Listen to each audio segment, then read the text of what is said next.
विसरू नको तू मला ह्या मालिकेच्या आजच्या भागामध्ये आपण पाहतोय की इकडे सूर्याने आता इकडे वैदेहीला उचलून घेतलेलं आहे आणि आता वैदेही ही ते रॉड काढण्यासाठी प्रयत्न करत असते. आता वैदेहीचा हात पुरत नसतो. ती सूर्याला सांगते सूर्या लेफ्ट. त्याबरोबर सूर्या स्वतःच्या लेफ्ट साईडला जातो. त्यावरती म्हणते सूर्या लेफ्ट. तसा सूर्या म्हणतो सॉरी सॉरी सॉरी अहो ही तुमची राईट असणार ना, तुमचं लेफ्ट. आणि मग तो तिला तिच्या लेफ्ट साईडला घेऊन जातो. त्यानंतर सूर्या विचारतो गेला काय हात. त्यावर लगेच वैदू म्हणते नाही नाही नाही अजून नाही गेलेला. सूर्या म्हणतो एक मिनिट आणि मग तो वैदेहीला आणखीन जास्त लेफ्टला घेऊन जातो आणि मग विचारतो आता गेला हात. त्यावर वैदेही म्हणते हो हो हो एक सेकंद सूर्या. आणि मग आता वैदेही ते रॉड पकडते आणि खेचते. पण त्यानंतर वैदेहीचा सुद्धा तोल जातो आणि मग वैदेही आणि सूर्या दोघंही जण आता खाली कोसळलेले असतात. आता दोघंजण खाली पडतात. आता दोघंजण एकमेकांच्या खूप जास्त जवळ आलेले असतात. आता इकडे ते दोघंजण एकमेकांच्या खूप जवळ आलेले असताना इकडे आता पटकन ते दोघंही जण स्वतःला सावरतात आणि उठतात. आता त्यांनी स्वतःला सावरून उठल्याच्या नंतर लगेचच सूर्य वैदेहीला विचारतो मॅडम तुम्ही ठीक असाव ना. त्यावर वैदेही ही होकार देते. त्याच्यानंतर मग आता लगेचच वैदेही तिथे उठून उभीच राहते. तसा वैदेही उठून उभी राहिल्यामुळे सूर्यासुद्धा लगेच उठतो. आता दोघंही जण एकमेकांकडे बघत असतात. कारण जे घडलेलं असतं ते थोडंसं म्हणजे अनपेक्षितच असतं, विचित्र असतं. तर आता त्या ठिकाणी जो वरद वैदेहीला शोधायसाठी आला होता त्यालासुद्धा आता वैदेहीच्या पडण्याचा आणि त्या रॉड पडण्याचा आवाज आलेला असतो. त्यामुळे आता वरद हा सुद्धा धावत पळत जाऊन आता त्या खोलीचा दरवाजा उघडतो. तोपर्यंत वैदेही आणि सूर्या उठून उभे राहिलेले असतात. ते कपडे सरळ करत असतात. आता वैदेही वरदला बघते आणि म्हणते वरद बरं झालं तू आलास. अरे काय सांगू तुला, म्हणजे आम्ही दोघंजणं इथे अडकलो. कोणीतरी बाहेरून दरवाजा बंद करून घेतला होता. आता वरद हा वैदेहीकडे रागाने बघत असतो. वैदेही हिच्या मात्र ही गोष्ट लक्षात येत नाही. ती पटकन चप्पल घालायला गेलेली असते. ती म्हणत असते अरे कुणी मूर्खपणा केला होता ना, काही कळलंच नाही बघ. बावळटासारखं कोणीतरी काहीतरी वागून गेलं. त्यावेळी वरद वैदेहीला म्हणतो लाज नाही वाटणार तुका. हां लाज नाहीच वाटणार काय अजून पण. त्याबरोबर वैदेही म्हणते वरद अरे काय बोलतोयस तू हे. त्यावर वरद म्हणतो बघ तरी पण आणखीन साळसूतपणाचं आव आणतस गो, काहीच नाही वाटणार तुका एवढा खोटा बोलताना. त्याबरोबर वैदेही म्हणते वरद काय बोलतोयस तू, तुला तरी कळतंय का. त्यावर वरद म्हणतो गो माका बोलताना कळणार नाही आणि तुका वागताना कळला. हां माका त्या दिवशी अक्कल शिकवत होतीस ना, औशीची कसा बोलूचा काय बोलूचा त्याची. मगे आता माझ्या त्याच औशीचा चेहरा तुझ्या डोळ्यांसमोर इलो नाही. त्याबरोबर मग सूर्यामध्ये पडू लागतो. सूर्या म्हणतो वरद हे बघ तुला वाटतंय ना तसं काहीही नाही आहे. तुझा गैरसमज होतोय. प्लीज तू आधी थोडा शांत हो. त्याबरोबर वरद म्हणतो गप रवायचा. आमच्या घरातल्या गोष्टींमध्ये पडायचा नाही, नाक गुपसायचा नाही, माका चालूचा नाही, कळला. हां ह्या आमच्या घरचा पोर असा, तुका काय काळजी आमका असा. त्याबरोबर लगेचच वैदेही म्हणते हे बघ वरद तुला जे वाटतंय ना तसं काहीही नाही आहे. तू जे बोलतोयस तसं सगळं चुकीचं आहे. हे बघ आम्ही इथे या रूममध्ये अडकलो होतो आणि ते रॉड काढण्यासाठीच आम्ही. त्याबरोबर वरद म्हणतो बास गो बास. आणखीन किती वेळ खोटा बोलशील. खोटा बोलूक तुका कंटाळा नाही काय ना. तू काही जी काय सारवासारव करूची असतली ना तुझ्या बापाशीच्या समोर कर, माका नको सांगू. मी माझ्या डोळ्यांनी काय असं आता बघितलंय. तुझा बाप तुझ्या अभिमानाचा झेंडू घेऊन लय गावभर मिरवता मगे. आता जेव्हा तुझं हे सगळे पराक्रम ऐकील ना तो, तेव्हा त्याच्या पायाखालची जमीन सरकतली, कळलं. त्याबरोबर सूर्या म्हणतो बाद झालं वरद, मगापासून त्या तुला सांगण्याचा प्रयत्न करतायत ना इकडे काय घडलं होतं ते. मग किमान एकदा तरी तू त्यांचं म्हणणं ऐकून घे. तुला वाटतंय तसं काहीही घडलेलं नाही आहे. वरद म्हणतोय तू गप रवा, तू गप रव. तू का मी एकदाच सांगलंय तुझा आमच्या घराण्याशी काय एक संबंध नाही. हा कोण असस तू सांग ना, कोण असस आमच्या मध्ये बोलणारो.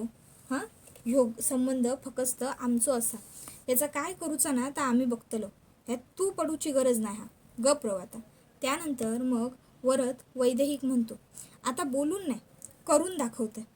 तुझ्या बापाशी खूप गर्व आहे ना तुझं. आता बघू घराकडे जाऊन काय करतस ता. चल. आणि मग आता वरद हा वैदेही चल म्हणतात आणि नंतर तो वैदेहीला असंही म्हणतात आणि तुका काय वाटणार नाही गो, हे सगळे रंग उधळूक तुका हाच भेटलो होतो गो, हा ज्याची आपल्या पायांशी उभं राहण्याची लायकी नाही गो. देसाई असं आपण देसाई आणि तू शी. त्याबरोबर सूर्या हा आता वरदला म्हणतो वरद गप्प बस, पण वरद काही ऐकायला तयारच नसतो. मग सूर्यावरती आता रागाने वरद खरोखर रॉड उचलतो. त्यावेळी सूर्या आणि वैदेही दोघंही सोबत तो रॉड पकडतात आणि मग वैदेही म्हणते नाही वरद. त्याच्यानंतर मग वरद म्हणता घ्या तुझ्यावर कित्याक रॉड उचलू आणि तुका कित्याक मारू. हे सर आमच्याच घरातला चेडू फुटला असा, त्यात तुझी काय चुकी. आता ना जा काय करायचं असा तर घरी जाऊनच करते. चल. आणि मग आता तो वैदेहीच्या हातात धरता आणि वैदेही थैसून खेचत खेचत घेऊन जाऊ लागतात. त्याबरोबर वैदेही फक्त सूर्याकडे बघत असतात. तसा सूर्या हा आता ताबडतोब थैसर त्यांच्या मागे मागे जाऊ लागतात. सूर्या पण आता वरद का थांबवण्याचा प्रयत्न करू लागतात. सूर्या वरद का म्हणता वरद थांब, वरद वरद वरद थांब, ऐकून घे वरद. वरद तुझा गैरसमज झालाय वरद, वरद थांब वरद. पण वरद कशा ऐकता. वरद तर एकदम घोड्यावरच इलेलो असता. तो थैसून निघूनच जात असता. वैदेही ही सुद्धा वरद का म्हणता वरद वरद, पण वरद काय ऐकत नसता. मग सूर्या वरदच्या मागून धावत येता आणि वरदच्या पुढे हात अडवत म्हणता वरद थांब, हे बघ एक डाव थांब आणि किमान शांतपणे हैसर काय घडला होता ता एकदा एकदा समजून घे. अरे ऐकून तरी घ्या आमचा, मगे तुका कळेल ना हैसर काय झाला होता आणि आम्ही थै खोलीत कसे गेलो होता. जर ऐकलंसच नाही तर तुका कसा आणि काय समजूचा असा. वरद म्हणतो काय एक ऐकायचा नाही हा माका, काय ऐकायचा नाही, तू चल. आणि मग तो वैदेही खेचत खेचत आता थैसून घराकडे घेऊन येतात. तर आता हे सर घरी सगळ्यांका टेन्शन इलेलं असता वैदेही खय असल कशी असल ह्याचाच. इतक्यात वरद तिका खेचून घेऊन येता आणि जोरात डायनिंग टेबलजवळ ढकलता. त्याबरोबर आता आत्या तिका सावरता. तर लगेचच वैदेहीचे बाबा वरद का म्हणतात वरद काय चाललाय या तुझा. हे बघ दिवसोंदिवस तुझा अति होता. काय वागतस, काय बोलतस, काय करतस, तुका कळता काय तुझा तरी. हां माझ्या चेडवाबरोबर ह्या असा वागलेला मी खपवून नाही घ्यायचंय, कळलं. मगे नीट वागायचं तिच्याबरोबर. हां. त्याबरोबर वरद म्हणता माका काय अक्कल शिकवतं. आता तुमच्या चेडवाचे गुण कळल्याच्या नंतर मगे माका अक्कल शिकवूक येतो काय ता मी बघतोय. आज तुमच्या चेडवाने जे काय रंग उधळलेत मगे ते ऐका पहिले, तिका विचारा गो तू गप काय असस, बोल ना, सांग काय केलंस असता. त्याबरोबर मगे आता लगेचच मामा वरद का म्हणता वरद गप्प बस, उगाचच्या उगाच काहीतरी बडबडू नको शेड्यासारखा. त्याबरोबर मग वरदला त्याचे बाबा म्हणतात वरद शांत रह आणि जा काय असताना ना आता आमका जरा स्पष्टपणे सांग काय झालं असा. त्यावर वरद म्हणतो हो ठीक आहे, मग आता मी तुमका जरा स्पष्टपणे सांगते. आज तुमची ही लाडाची लेक तुमची वैदू बाहेर गुण उधळत होता आणि तो पोरगो कोण होता ता ठाऊक कसा काय तुमचा.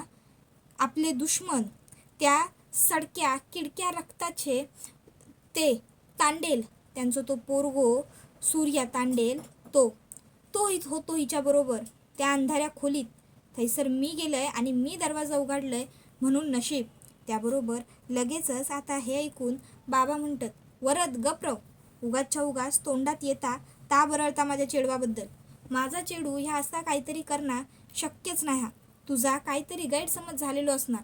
त्याबरोबर मग वरद म्हणतो मी जा बोलतोय ना त्याच खराय, काय समज बिमज झालेलो नाही हा माझा.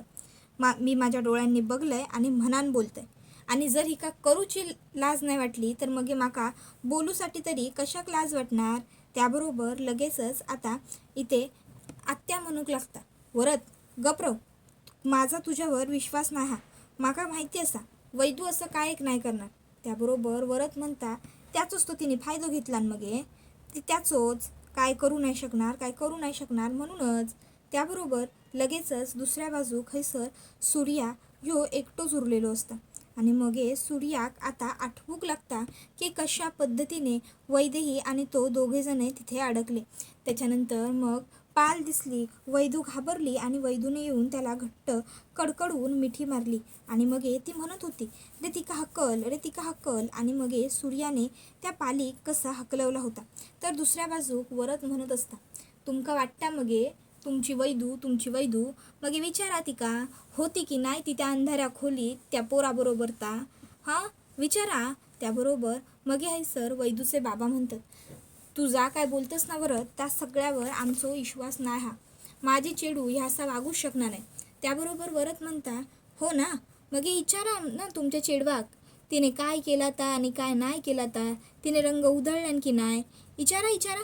जर तिने रंग उधळले असत्यान तर ती तिच्या तोंडाने कबूल करता काय तर बघू तरी द्या. त्याबरोबर मगे हैसर आता बाबांका ह्याच्या पुढे काय बोलूचा आणि काय नाही काय सुचतच नसतं. ते म्हणतात, वरद लक्षात ठेव, माझ्या चेडवावर पूर्ण विश्वास असा, पण जर तू म्हणतस म्हणून विचारल्यावर असा कळला की तू म्हणतास तसा काय एक नाही हा, तर मग मात्र लक्षात ठेवा. त्याबरोबर वरद म्हणता, ठीक आहे, विचारा तुमच्या चेडवाक होती की नाही ती तर खोलीत, विचारा. त्याबरोबर वैदेही ही मात्र वरदला म्हणत असते, वरद हे बघ तू. वरद म्हणतो, माका नको सांगू आता, तुझ्या बापाशीक सांग, तू रंग उधळत होतास की नाही, तुझ्या बापाशीक सांग, तू त्या खोलीत त्या पोराबरोबर होतास की नाही, माका कित्याक सांगतस. त्याबरोबर मग आता बाबा वैदूकडे येतात आणि वैदूच्या डोळ्यात डोळे घालून वैदूक विचारतात, वैदू बोल, सांग, बोल. वरद जा बोलता आता खोटा असा मगे वैदू बोल. त्याबरोबर मगे बाबांचा आवाज वाढता, वैदू बोल. आत्या बाबांका म्हणतात, दादानू अरे जरा शांत हो. त्याबरोबर ते म्हणतात, थांब जरा, वैदू बोल. वरद जा काय बोलता ता सगळा खोटा असा मगे, वैदू बोल. त्यावेळी वैदेही म्हणता, नाही बाबा ते सगळं खरं आहे, पण किमान एकदा माझं ऐकून तरी घ्या. त्याबरोबर बाबा म्हणतात, काय खरा असा तर सगळा. त्यावर वैदेही म्हणते, हो बाबा, पण मी तिथे. त्यावेळी बाबांचो आता ताबो सुटता आणि बाबा वैदेहीवरती हात उगारतात. आज आयुष्यात पहिल्यांदा त्यांनी वैदेहीवर हात उगारलेलो असता, पण वैदेहीवर ते हात उगारणार नाही. त्याबरोबर मग आता वैदेही लय रडूक येता. पहिल्यांदा बाबांनी तिच्यावर हात उगारलेलो असता, ती म्हणजे डोका धरता की हा सगळा काय झाला. तर दुसऱ्या बाजू खैसर बाबांका पण खूप मोठो धक्कोच बसता. ते पण जातात आणि थैसर खाली बसून घेतात. खाली बसून आता ते स्वतःच्या हाताने स्वतःचा तोंड झोडूक लागतात आणि म्हणतात, काय झाला ह्या सगळा, काय झाला, काय होऊन बसला, होत्याचा नव्हता झाला. तर दुसऱ्या बाजू खैसर सूर्या पण बसलेलो असता आणि सूर्याक बसल्या बसल्या वैदेहीचीच आठवण येत असता आणि ते का प्रत्येक प्रसंग आठवता. कसा वैदेहीने पाल बघितल्यान ती घाबरली आणि तिने सूर्याक मिठी मारल्यान, कशी सूर्याने त्या पालीक हकलवून लावल्यान, त्यानंतर मगे कशी ते दोघेजणे थैसरच बसून रवले, कशी ती बाहेर पडण्यासाठी प्रयत्न करत होता, पण थैसर कुठलोच मार्ग नसल्यामुळे दोघा पण गप रवली होती. त्याच्यानंतर मगे पुन्हांदा त्यांका पाल दिसली. वैदू पाल बघून पुन्हा घाबरली. तिने येऊन पुन्हा सूर्याक घट्ट मिठी मारली. त्याच्यानंतर ढगांचा गडगडना तिचा जवळ येणार. मगे वैदूक भूक लागली म्हणून सूर्याने स्वतःच्या खिशातली ओवीसाठी घेतलेली कॅडबरी तिका देना, ता तिने खाऊन घेणार. त्यानंतर झोप इल्यावर ता थैसरच कोलमडत असणार. मगे सूर्याने येऊन तिका आधार देणार. दोघांजना एकामेकाच्या डोक्यावर डोका ठेवून झोपून घेणार. त्यानंतर मगे जाग आल्यावर कानातला अडकला हे कळल्यावर त्याचा तिच्यापासून दूर पळणार, पण शांतपणे त्या कानातला त्याच्यातून तिने सोडवणार. ह्या सगळ्या गोष्टी आता वैदेहीच्या सूर्याक आठवूक लागतात आणि हे सगळं आठवून आता सूर्या थोडंसो भाऊक होता. तर दुसऱ्या बाजू खैसर आत्ती आता मामाक म्हणता, अरे दादानू जरा शांत हो, जरा शांत हो, हे बघ ये हैसर ये, बस हैसर. आणि मग आता ती तेका बसवता. तर वैदेही मात्र फक्त ढसाढसा रडत असता. आत्या म्हणते, दादा जरा शांत हो बरं, ये नाही सर, बस. मग दादा येता थैसर बसता. आत्या दादा का शांत करूक लागता. ती ते का पाणी देता आणि म्हणता, शांत हो. तर लगेचच ते जातात आणि त्यांच्या बायकोसमोर हात जोडतात आणि म्हणतात, माफ कर गो मला, माफ कर बाय. मी पोरीवर संस्कार करण्यात कमी पडलंय काहीतरी. चुकले मी आता चुकल्याचो माका पश्चाताप होतो. पश्चाताप होतो. माफ कर माका. आणि मग आता बाबा हे तिथे हात जोडून ढसाढसा रडतात. होत्याचा नव्हता झाला. संपून गेला गो सगळा बाय, म्हणजे संपून गेला. माका वाटला नव्हता ह्या असा काहीतरी होईल. आज पावतर माका वैद्यूचा लय अभिमान होतो. माझी पोरगी असा, माझा चेडू असा, असा सगळ्यांका अगदी गर्वाने सांगूच आहे. आता वैदू जा काय केलास त्या लय चुकीचा होता, असा बोलून बाबा आता थैसून बाजूक जातात. आणि बाजूक जाऊन आता ते दरवाजात उभे राहतात. तर दुसऱ्या बाजू खैसर सूर्या ह्यो थैसरच बसून असता. आणि ते का वैदेही बरोबरचे प्रसंग आठवतात. त्याच्या त्या शर्टातला बटन काढणं, त्यानंतर सूर्याक रॉड दिसल्यावर सूर्याने रॉडपर्यंत पोहोचण्यासाठीच्या धडपडीक मदत करण्यासाठी तिने सुद्धा थैसर येणार, त्याका हात देणार मदतीचो. दोघांनी एकत्र मिळून एकमेकाच्या सहाय्याने त्या रॉड तर खाली पाडणार, पण नंतर एकमेकाच्या मिठीत पडणं. त्यानंतर मग पटकन एकमेकांना सावरून लगेचच्या लगेच एकमेकांपासून लांब होणं, एकमेकांची माफी मागणं, तर सगळा सूर्याक आठवता. आणि मग सूर्या म्हणता, देवी आई नक्की तुझ्या मनात चालू तरी काय असा, गो जा काय चालू असा ता घडू तरी दे. पण ह्या सगळ्यामध्ये एक गोष्ट मात्र नक्की कर, ता म्हणजे डॉक्टर मॅडम का ह्या सगळ्यामुळे काय एक अडचण नको होऊ दे. त्यांका सगळा व्यवस्थित मिळू दे, त्यांचा सगळा चांगला घडू दे. तर दुसऱ्या बाजू खैसर आता मग लगेचच आत्या मामा का म्हणता, दादा ये सर आणि शांत हो, हे घे पाणी पी. त्याबरोबर तो म्हणतो की नाही नको माका. त्यावर आत्या जबरदस्तीने पाणी देत म्हणता, रे दादा पाणी कित्याक नको म्हणतस, घे बरं, ऐक माझा थोडा, पाणी घे म्हणजे तुका जरा बरं वाटतेला. त्याबरोबर बाबा पाणी घेतात. आता पाणी घेतल्यानंतर मग आत्या म्हणतात, हे बघ दादा ह्या जा काय असा ना ता माका अजिबात काही खरा नाही वाटणार. माझा विश्वास नसा ह्या गोष्टींवर. अरे आपली वैदू अशी नाही, आपल्या वैदूने असा काय केलेला नसतला खरंच. त्याबरोबर लगेच आता वरद म्हणतो, अच्छा म्हणजे तुझा हिच्यावर विश्वास असा, पण पोटचो झील सांगता त्याच्यावर विश्वास नाही. त्याबरोबर मग लगेचच आता वरदचे बाबा वरदला म्हणतात, वरद तू जरा गप्र. आणि मग ते पण पुढे सरसावत म्हणतात, भाऊजी अहो कित्याक एवढं संताप करून घेतो, कित्याक एवढं रागवतो. अहो जरी चूक झाली असतली तरी काय करूचा आता, आपलाच चेडू असा, माफ करा. त्याबरोबर मग वैदेही म्हणता, अरे पण नाही केली आहे मी कुठलीही चूक, का कळत नाही आहे तुम्हाला कोणाला, मी काहीही केलेले नाही आहे, काहीच चूक नाही केलेली मी, खरंच सांगते मी, विश्वास ठेवा माझ्यावर, माझ्याकडून काहीही चुकलेलं नाही आहे खरंच. त्यावेळी मग मात्र आता आत्या वैदेहीकडे बघता. वैदू म्हणत असता, ह्या घरातली माणसं, ह्या घरातल्या माणसांचा अभिमान स्वाभिमान ह्या सगळाच कायम माझ्यासाठी लय महत्त्वाचा होता आणि आहे. बाबा एकदा माझ्याकडे बघा, एकदा प्लीज बघा ना बाबा माझ्याकडे. बाबा तुम्हाला खरंच वाटतंय का तुमची वैदू चुकली असेल म्हणून. आत्ते तू तरी बघ माझ्याकडे, तू सांग माका, तुका पण असाच वाटता मी चुकली आहे म्हणून. त्यावर आत्या म्हणता, नाही गो माझी बाय नाही.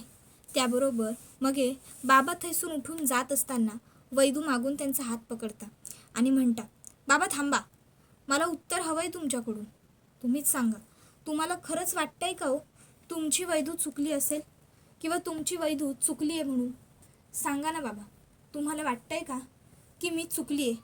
जर वाटत असेल तर बोला. तर दुसऱ्या बाजूला सर वच्छी सूर्याच्या समोर पोरींचे फोटो ठेवता आणि म्हणता, ह्या बघ ह्यातली एक पोरगी पसंत कर, ह्या 3 पोरी माका तुझ्यासाठी लय आवडल्या असत.